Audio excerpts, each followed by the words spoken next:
Okay, everyone, we're back for the last part of the video. It's time for us to shell a lobster. Some of the stuff I'm going to use is a cutting board, the knives. I always use the biggest knives we have, a fork, and a fondue fork. Have a garbage bag close by because you definitely don't want to drip any juices anywhere because if you do and don't realize it within a couple days that those juices they really start to smell. So have everything close by and ready to go for cleanup. So here's our fully cooked lobster. Right away, I always break it up into its four sections. I'm gonna break each claw off, then the tail and the body, and then go from there to actually shell it. So everything's on joints for the arms. So what you want to do is put the resistance against the joint is the easiest way to break it off. So you're just gonna grab it, snap it off. Same with the tail is on the joint. So you want to go against that joint to actually break it. So which would be back. So put your thumb in the middle, right at the seam there, and just until it breaks apart. Now, to actually shell a lobster, you can start with the body. Most people don't do a whole lot with the body. If you have grown up a lot around lobster and stuff, you know that some of the best tasting stuff is in the upper body, but you have to be very careful when you do eat the upper body. So you want to hold the back, grab all the legs at once, and just pry it apart.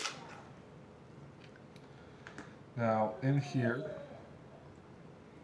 there's a couple different things. This is actually the new shell forming. It's still soft. This green stuff here is the insides. You can eat that. There's nothing wrong with it. The only thing you have to watch for is when you do start eating it, you don't want to go all the way up. Sometimes you'll find a large amount of green in here. Like all this would still be in here when you peel it apart. You can eat that, no problem, but you would want to stop probably halfway from where the green would actually start. So if it started there, you'd probably want to stop about right there. And the reason is you don't want to go too close to the eyes because the eyes are just right in there Why don't you want to go too close to the eyes?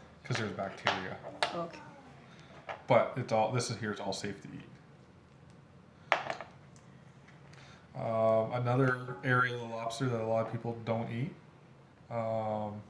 but it's very good, is this side here. So it's like a white. You can either just grab it by the legs, open up your mouth, and peel off the side, or you can actually use your hands and just peel it off. It has a different flavor to it. It's not like your normal claw or anything like that. It has a different texture. But again, it's still a good meat to eat.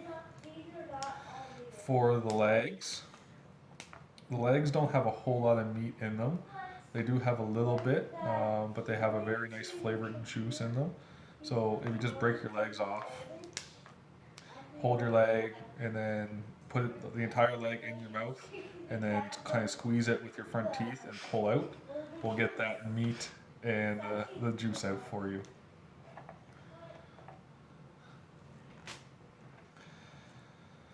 So that finishes with the upper body.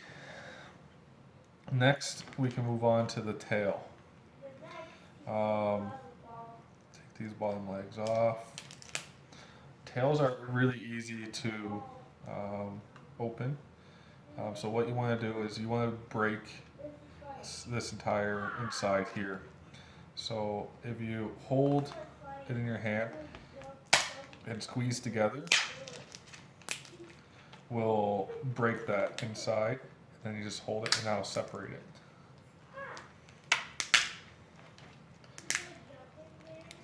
And your tail will just come out in one entire piece.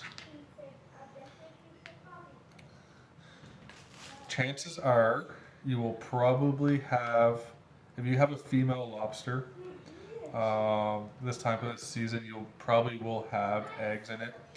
I can post a picture of what the eggs look like, but it's like a red, hard crystal that could be, if you peel back the skin here, you would find the eggs in this area right here, or also in the main body. You'll see the red eggs. They're also very good to eat, so you don't have to worry about them. It doesn't mean your lobster is bad or anything like that. You can still eat that stuff. And last are the claws. So your claws you can do in 4 parts. First, right off, you want to break it at this knuckle. So you just hold it, bend it back against, and now you have these 3 pieces. So same thing, be very careful, these spikes are sharp, but you want to just bend back against the opposite way that the knuckle actually bends. So, for these pieces is where I would use a fondue fork.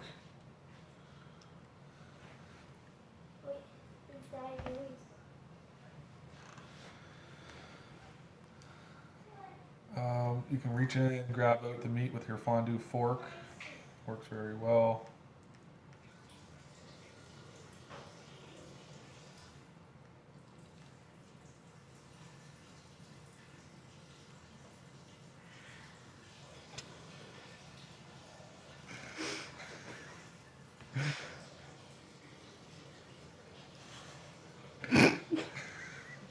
Thanks, Bryson.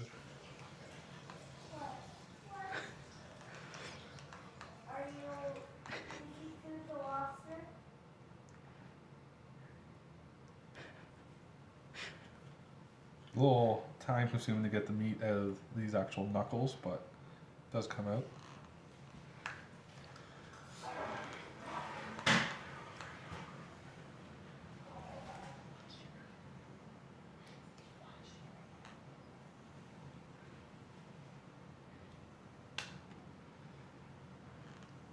This last knuckle won't have a whole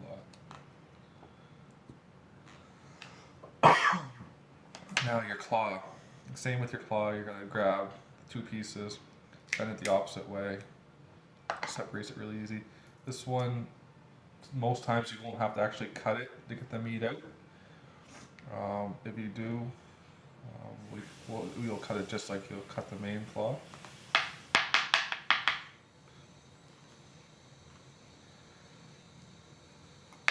Might have to. Okay, so we'll cut that after. For cutting your claws, really easy. You should only have to hit it once. What you're gonna do, you're gonna hold your claw in your hand, and when you come down, this meaty part here is where you're gonna want to aim, but on the back spine of the actual claw. That's the hardest part of the claw. And once that cracks, you'll be able to crack your whole claw. So you come down once, and then what you're gonna do is you're gonna rotate your wrist sideways to make it actually snap, just like that. All your meat comes out, no problem. Claw comes apart. There's your full claw. So we can do the same with the little piece now. So you just, on the main spine, the hardest part of this claw, you do the exact same thing and just turn your wrist sideways, and you'll be able to get access to the majority of the claw. So a little further down.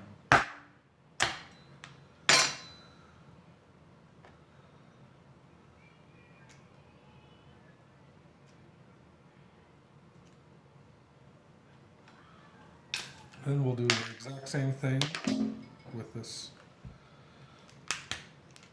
claw here. So again, the knuckles, you bend them all the opposite way. So get your 3 pieces, grab your fondue fork. Sometimes it's easier to actually push out than it is to try and reach in and pull it out.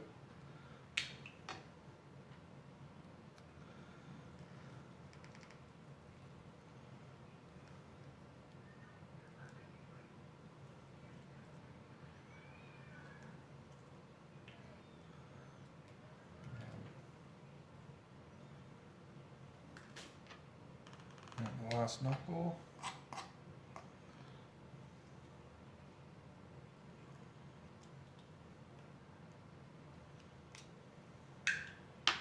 Now we're back to the very last claw. We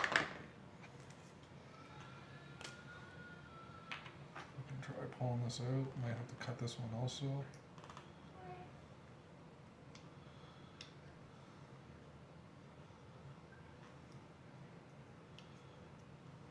Nope. So again, here's your meaty part. This, if you actually flip it up where the spikes are, this is actually quite soft here, so you won't be able to get your shell to crack properly. So, go back to the back spine here, hold it nice and firm, because you are hitting it with a little bit of force. And then again, just turn your wrist sideways.